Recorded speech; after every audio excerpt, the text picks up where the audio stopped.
It was a joke, a moment of stupid bravado in a crowded Norfolk bar. When a tipsy civilian shoved a man he thought was just some older guy in his way, he had no idea he'd just assaulted one of the most decorated and strategically vital admirals in the history of the U.S. Navy SEALs. But the real story wasn't about the push. It was about the woman who stepped between them, a quiet bartender named Mara, whose calm whisper did what no threat of force ever could. It made the Admiral stand down. In that heartbeat, a chain reaction began, unraveling a hidden world of profound loss, unexpected courage, and a long-buried secret that proved heroes aren't only made on the battlefield. The humid Virginia air clung to skin like a second layer as night fell over Norfolk. The bar, the rusty anchor, was a tapestry of noise, clinking glasses, the dull thump of classic rock, and the boisterous laughter of sailors burning off steam. In a corner booth, retired Admiral James Iron Thorne sat with a near-empty glass of bourbon. At 68, his posture was still a textbook of discipline, but his eyes, the color of a winter sea, held a distance. The accolades, the command of thousands, the covert missions that shaped history, all felt like chapters in a book someone else had written. Since his wife Eleanor's passing 2 years ago, the world had bled into shades of gray. He came to the rusty anchor not for the company, but for the anonymity. Here, he wasn't a legend, he was just another grizzled old man. Behind the bar, Mara moved with an efficient, silent grace. In her mid-30s, she was a study in calm contrast to the chaos around her. She remembered orders without writing them down, diffused minor scuffles with a look, and her smile, though rare, felt like a genuine reward. The sailors liked her but didn't presume familiarity. She was a mystery, her past a quiet blank space. She noticed the Admiral had for weeks. She saw the weight he carried, recognized the solitary grief that mirrored something in her own soul. She kept his bourbon coming without him asking, a small, unspoken pact of respect. The trouble started at the pool table. A group of men, civilians in town for a shipfitting contract, were deep in drink and winning. Their ringleader, a bulky man named Derek, fueled by liquid courage and a fragile ego, missed an easy shot. His friends jeered. As he stepped back from the table, he stumbled hard into the Admiral's booth, jostling Thorne's arm and sending the last of the bourbon skating across the scarred wood. Thorne looked up slowly. Not with anger, but with a cold, assessing clarity that had frozen the blood of hardened operatives. "Watch your step, son," he said, his voice a low rumble that cut through the music. Derek, embarrassed and surrounded by his crew, puffed out his chest. "Or what, old-timer? This is a public place. Maybe you should watch where you're sitting." The bar's noise dipped a few degrees. Off-duty sailors at the nearby bar straightened, sensing a shift in the atmosphere. What happened next was fast and stupid. Derek, wanting to sell the confrontation to his friends, gave Thorne a hard, two-handed shove to the chest. The Admiral's back hit the booth's leather with a thud. A profound silence crashed over the entire bar. Every serviceman present stiffened. One, a young SEAL on his first leave, actually stood up, his face pale. He knew exactly who had just been assaulted. A storm gathered on Thorne's face. It wasn't personal fury, it was the tectonic shift of monumental authority being challenged. The calm before a surgical strike. He began to rise, and, in that movement was a lifetime of command, of lethal capability. Derek, finally, sensing he'd gravely miscalculated, took a shaky step back. Then, Mara was there. She didn't rush, didn't yell. She simply moved from behind the bar and placed herself physically between the Admiral and the civilian. She didn't look at Derek. She looked only at Thorne, her back to the aggressor, a breathtaking act of trust and defiance. Her voice was so soft only Thorne could hear it, yet it carried a strange, anchoring power. "Sir.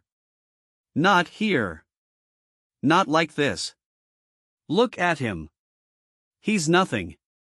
Her words didn't plead, they stated a tactical fact. "He's nothing. A non-threat. Beneath your notice. Beneath your code." For a long, breathless second, the Admiral's icy gaze remained locked on Derek over Mara's shoulder. Then, it flicked down to her face.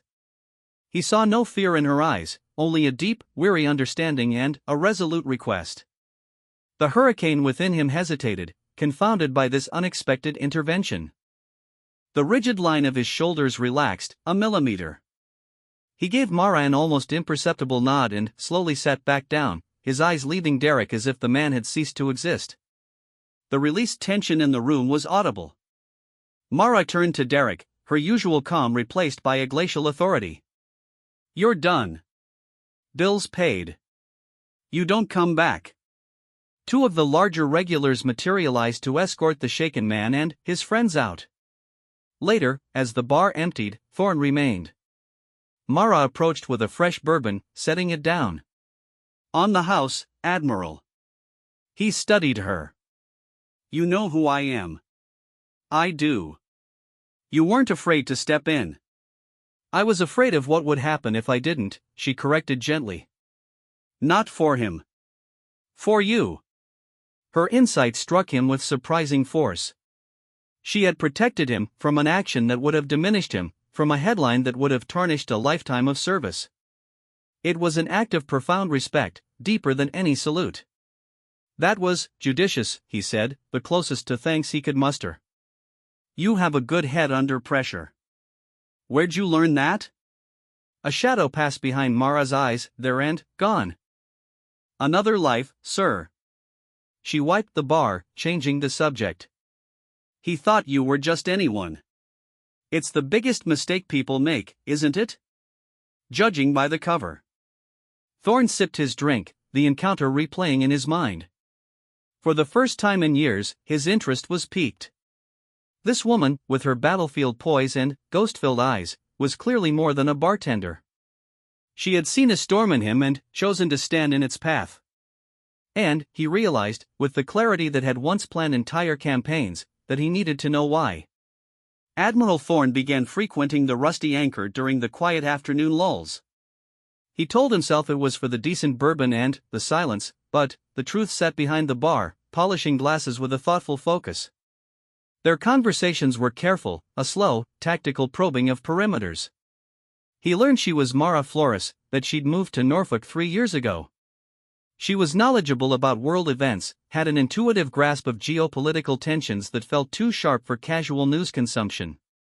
One afternoon, a news segment about instability in West Africa came on the muted TV. Thorne made an offhand comment about the flawed logistical supply lines for peacekeepers there. Mara, without looking up from slicing limes, said, "It's not the supply lines on the ground. It's the port authority corruption in the capital. You have to fix the choke point at the source." Her statement was so precise, so operationally specific, that Thorne fell silent. "You seem to know a lot about port authorities," he said, his tone neutral. She met his eyes, realizing her slip. "I read a lot," she said, but the excuse was flimsy. Thorne decided to share a piece of his own past, a small one, to see if she'd reciprocate. He described his early days in BUD/S, the brutal cold of the Pacific during Hell Week. He spoke of the shared suffering that forges unbreakable bonds. A wistful, pained look softened Mara's features. "That kind of trust, it's rare.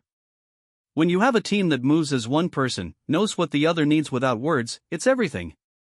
And, losing it, she stopped, her knuckles white around a glass. "Losing it?"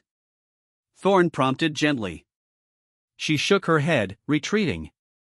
"Just a guess." The breakthrough came unexpectedly. A young sailor, clearly in his cups and heartsick, broke down at the bar, sobbing about a failed relationship and feeling alone. Mara listened, then spoke with a firm kindness. "You are not alone. You have your brothers on that ship. They see you. They've got you. Look for the man to your left and right. That's where your strength is. Now, dry your eyes. You're stronger than this moment." It was a peer-to-peer speech, the kind a seasoned squad leader gives to a struggling teammate. The sailor straightened, nodded, and returned to his friends with new resolve. Thorne waited until the sailor was gone. "That wasn't just good advice, Mara. That's doctrine. Naval Special Warfare Leadership Doctrine. Who are you?" The walls around her seemed to crumble. She let out a long, tired breath, as if releasing a weight held for years. My name was Marina Flores. I was a chief petty officer. A Navy cryptologic warfare technician. I wasn't SEALs, but I was embedded. For 8 years. My team, we were their eyes and ears. A stunned understanding dawned on Thorne. She was a quiet professional, part of the intelligence backbone that made special operations possible. It explained her poise, her insight, her understanding of his world. What happened? He asked, his voice low. Her story unfolded in halting sentences. She'd been part of a tightly knit joint task force. 3 years ago, they were on a high-value target deployment in a volatile region. The intelligence was solid, the plan flawless. But there was a leak, a catastrophic betrayal from a local asset they were forced to trust. They walked into an ambush. In the chaotic firefight that ensued, her best friend, a communications specialist named Lisa, was killed shielding Mara from incoming fire. The team was extracted, but broken. I got out after that, Mara said, her voice hollow. The therapist called it moral injury, survivor's guilt. The trust, it was just gone. I couldn't do the job anymore. I thought if I came here, near the water, near the ships, I could find some peace. Or just fade away. Thorne listened, not as an admiral, but as a man who had also sent people into harm's way and carried the ones who didn't come home. He saw her not as a broken bartender, but as a wounded warrior who had retreated from her war. Lisa's death wasn't your fault, he said, the words direct, a command more than comfort. I know that here, she tapped her temple. Not here. She placed a hand over her heart. In that moment, a new connection solidified. They were two veterans from different trenches of the same long war, both adrift in the peace they'd fought to secure. He saw in her a reflection of his own isolation. And she, for the first time, felt truly seen by someone who could comprehend the landscape of her loss. The dynamic between them shifted into a purposeful alliance. Thorne, recognizing a sharp, undervalued mind, began to treat Mara less like a mystery and more like a fellow strategist. He started bringing her puzzles, hypothetical logistical problems, ethical dilemmas from modern warfare, even declassified historical scenarios. Her solutions were inventive, often bypassing conventional military thinking for a more human-centric approach. She thought like someone who had been on the ground, reliant on the goodwill of locals, understanding that intelligence came from relationships, not just satellites. One day, Thorne arrived, his usual stoicism replaced by a faint agitation. A former subordinate, now a high-ranking official, had asked for his informal counsel on a sensitive issue, the rising attrition rate among young SEALs, not from combat, but from personal crises, failed relationships, and a loss of purpose. The pipeline creates perfect operators, Thorne grumbled to Mara, but it doesn't teach them how to turn the switch off. They come home from hell and are expected to mow the lawn. They're leaving because they're drowning in the quiet. Mara listened, thoughtfully cleaning a glass. The team is everything during deployment, she said. But, back here, it fragments. They're alone with their thoughts. What if the team didn't end on the tarmac?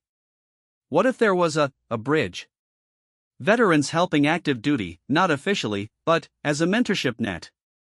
Someone who's been in the dark to tell them the dawn is still there, and it's worth waiting for. Thorne stared at her. It was a simple, revolutionary idea. The military had counselors and programs, but this was different, peer-based, organic, leveraging the very brotherhood that defined the teams. A peer mentor network, he mused. Run by the community, for the community. Outside the bureaucracy. He began sketching it out on napkins, asking her questions. How to structure it. How to ensure trust. Mara's answers were practical, grounded in her understanding of the culture's fierce independence and deep loyalty. She wasn't just giving him ideas, she was helping him build a mission. Watching him reignite, Mara felt a dormant sense of purpose stir within herself. Here was a way to honor Lisa, to use her skills for healing instead of hunting. One evening, she confessed, when I stepped between you and that guy, it was the first time in 3 years I didn't feel afraid. I felt useful. Like I was protecting something that mattered again. Thorne nodded. You were. You are. He gestured to the napkins covered in diagrams, this matters. You have a gift, Chief. A strategic mind for people. It's a different kind of warfare, the fight to keep our own.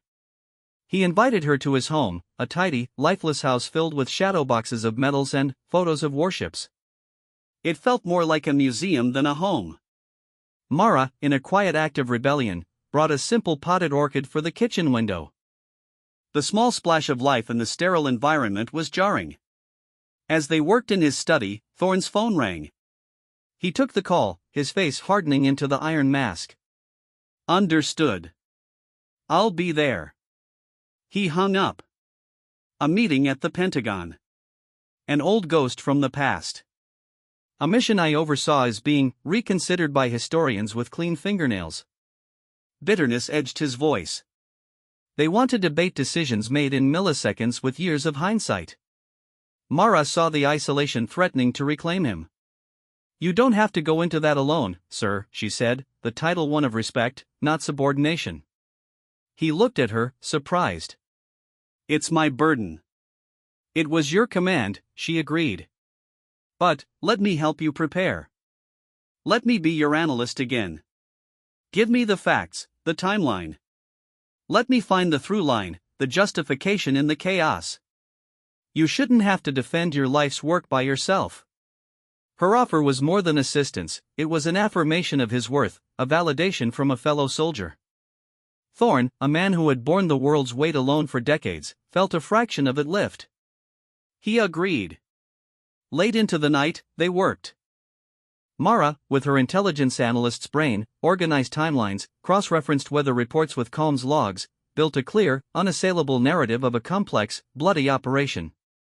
She didn't flinch from the hard parts, the collateral damage estimates, but she contextualized them within the fog of war and the intelligence constraints of the time. As dawn broke, Thorne looked at the meticulous briefing packet she'd helped create. You've given me my shield, he said, his voice thick with an emotion he couldn't name. No, sir, Mara replied, smiling softly. You already had it. I just helped you remember how to hold it. The Pentagon meeting was a cold, clinical affair.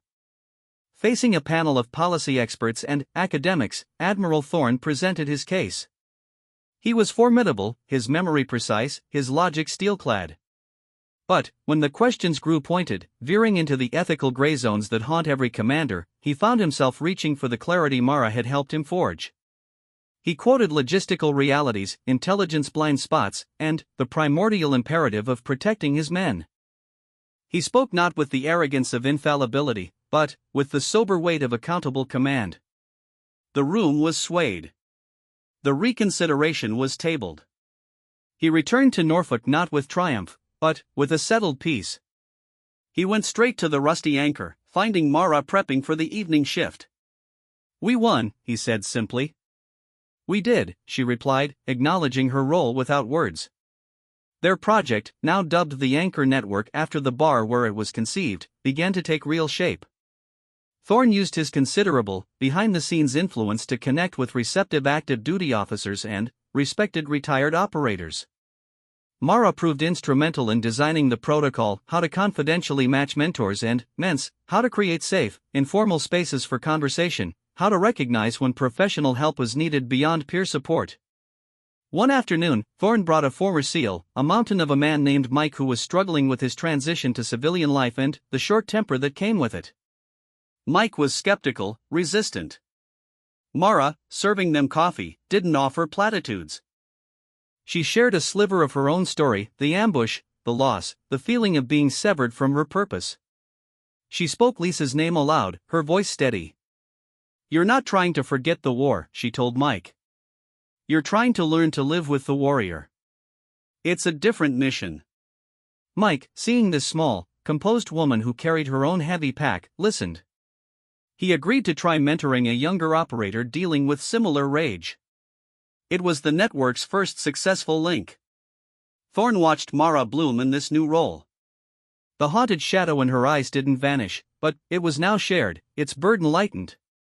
She began to smile more freely, to engage with the regulars not just as a bartender, but as a confidant. The bar became an unofficial headquarters for healing. The Admiral's own transformation was more subtle but profound. The orchid she'd brought was thriving. He bought a second one. He began to share stories of Eleanor, not with grief, but with fond nostalgia. The house started to feel less like a museum and more like a home that held memories without being imprisoned by them. One evening, as they reviewed the network's growing list of volunteers, Thorne looked at Mara, a deep gratitude in his eyes. "You pulled me back from the edge that night, not just from a fight. You gave me a new mission. You saved me, Chief." Mara shook her head, emotion glistening in her eyes. "No, sir. You saw me when I was invisible. You gave me a flag to rally to. We saved each other." Their bond was now a deep, unshakable kinship, forged in mutual respect and shared purpose. They had become each other's most trusted ally. But peace is often a prelude. A few days later, a man walked into the Rusty Anchor. He was in his 50s, with a businessman's bearing but a predator's eyes. He took a seat at the far end of the bar and ordered a drink, his gaze lingering on Mara with an uncomfortable intensity. When she brought his glass, he didn't thank her. Instead, he said, in a low, smooth voice that carried a faint, unplaceable accent, "Marina Flores. It's been a long time. You've been very difficult to find." Mara froze, the color draining from her face. The glass she was holding slipped, shattering on the floor. The sound was like a gunshot in the now silent bar. Every instinct in Admiral Thorne's body snapped to high alert. He saw the terror in Mara's eyes, a raw, visceral fear he'd never seen there before, not even when she'd stepped in front of him. The past hadn't just knocked on the door. It had kicked it down. The silence in the wake of the breaking glass was absolute. The stranger's smile didn't reach his eyes. "Clumsy," he said, the word a soft accusation. Admiral Thorne was on his feet in a fluid motion that belied his age, positioning himself at the corner of the bar, a strategic vantage point. He didn't speak, but his presence expanded to fill the room, a silent, formidable command. The few other patrons, sensing danger, quickly settled their tabs and left. Mara recovered with a visible effort, her bartender's mask slamming back into place, but it was cracked. "You have me mistaken," she said, her voice tight. "I think not," the man said, sipping his whiskey. "Kandahar. The Green Zone. The safe house that wasn't so safe. My employer has a long memory, and unpaid debts."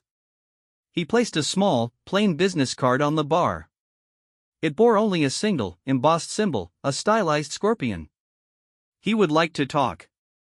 Tomorrow. Noon. The old waterfront warehouse, Pier 7. Come alone, and this remains a conversation. Involve anyone," he let the threat hang, his eyes flicking to Thorne, "and the Admiral's distinguished career will end with a most unfortunate scandal. A tragic, sordid affair with a troubled bartender, perhaps. Or something more visceral." He stood, dropped cash on the bar, and left without a backward glance. Mara stood trembling, staring at the card as if it were a venomous snake. Thorne moved to her side. "Mara. Look at me." She did, her eyes wide with a fear he knew was operational, the fear of a threat that had found its mark. "Who is he?" "His name is Kale," she whispered, the name tasting of ash. "He's a fixer. A broker. The ambush, the leak. The asset who betrayed us, he worked for Kale's employer. A warlord turned businessman named Roddick. Lisa died because of intel Roddick sold to the highest bidder. After the ambush, our task force, we retaliated. We located a major financial pipeline of Roddick's and collapsed it. I wrote the code that traced it. He lost millions. He wants vengeance. And he wants the person who can rebuild his system." "This is not your fight alone," Thorne stated, his mind already shifting into a tactical mode, decades of training overriding retirement. "He threatened you." Mara's voice broke. "I brought this to your doorstep. I can't let him destroy everything you are. I'll go. I'll deal with it." "And walk into an execution?" Thorne's tone was scornful. That's not a plan, Chief. That's a surrender. You are under my command now. And, we do not leave our people behind. The words, my command, our people, ignited something in her. The frightened civilian receded, the seasoned operator stepped forward. She gave a sharp, single nod. Okay. What's the op, sir? They worked through the night in Thorne's study, the battlefield now domestic. This was not a military operation, it was a civilian counter-ambush. Thorne's strategic genius met Mara's intimate knowledge of the enemy's cyber and criminal tactics. They couldn't call the police without risking the smear campaign Kale threatened. They had to handle it within their own rules of engagement. He said come alone. He'll have watchers, Mara said. They'll be looking for tails, for backup. Then, we give him exactly what he wants, Thorne said. You. Alone. And, we give him something he doesn't expect. Me. Not as backup, but as the main effort. His plan was audacious. It leveraged his reputation as a blunt instrument, a direct actor, and turned it into misdirection. While Mara would be the visible bait walking into the warehouse, Thorne would be orchestrating the real play from elsewhere. At 11:55 a.m. the next day, Mara walked alone down the rotting planks of Pier 7, her heart a drum in her chest. She pushed open the heavy warehouse door. Inside, Kale waited with two armed men. Sunlight streamed through broken windows, illuminating dust motes like falling stars. Welcome, Marina, Kale said. It's Mara. Not for long. At that moment, every cell phone in the room, including those of the guards, buzzed simultaneously. A news alert. A major, breaking story from a respected international outlet, a deep investigative report, with full documentary evidence, had just been published, exposing Roddick's entire financial network, his ties to arms dealers, and the details of the Kandahar ambush that killed an American service member. The source of the leaked data was anonymous, but the report credited internal financial tracking codes provided by a whistleblower. Mara's codes, which Thorne had helped her anonymously package and route to a crusading journalist he knew from a past life. Kale's phone rang. He answered, his face turning ashen as he heard Roddick's enraged screams from thousands of miles away. Their operation wasn't just compromised, it was publicly eviscerated. You think this saves you? Kale hissed at Mara, pulling a pistol. He will still want your head. Before his men could react, a new sound filled the warehouse, the distinct, deafening thwump thwump thwump of helicopter rotors, growing rapidly closer. Not police. A private medevac chopper, Thorne had called in a lifetime of favors for, now hovered just outside the giant warehouse doors, wind-whipping debris into a frenzy. Through a side door, Admiral James Thorne walked in, not in stealth, but with the full, imposing authority of his rank. He wore his old Navy pea coat, his medals absent, but his bearing was a uniform in itself. He held no weapon. He didn't need to. The world now knows Roddick's face and his crimes, Thorne announced, his voice cutting through the rotor noise. He is a marked man. His funds are frozen. His allies are running. You work for a ghost. And you, he said, staring directly at Kale, have just threatened an American citizen and a former service member on American soil, in front of witnesses. He gestured to the chopper, where a camera lens glinted. Your employer is finished. Your utility is over. Walk away now, and you might survive his downfall. Take another step, and you will answer to more than just him. It was a masterpiece of psychological warfare. Thorne had not brought guns, he had brought utter ruin. He had turned Roddick's own weapon, information, against him, on a global scale. Kale was a creature of shadows, now exposed in a blinding light. He looked from Thorne's unshakable resolve to the helicopter, to his own panicking men. The fight was not here. It was lost in a boardroom on another continent. With a venomous glare, Kale lowered his gun. This isn't over. It is for you, Thorne said, with finality. Kale and his men retreated, melting back into the shadows they came from. The helicopter peeled away.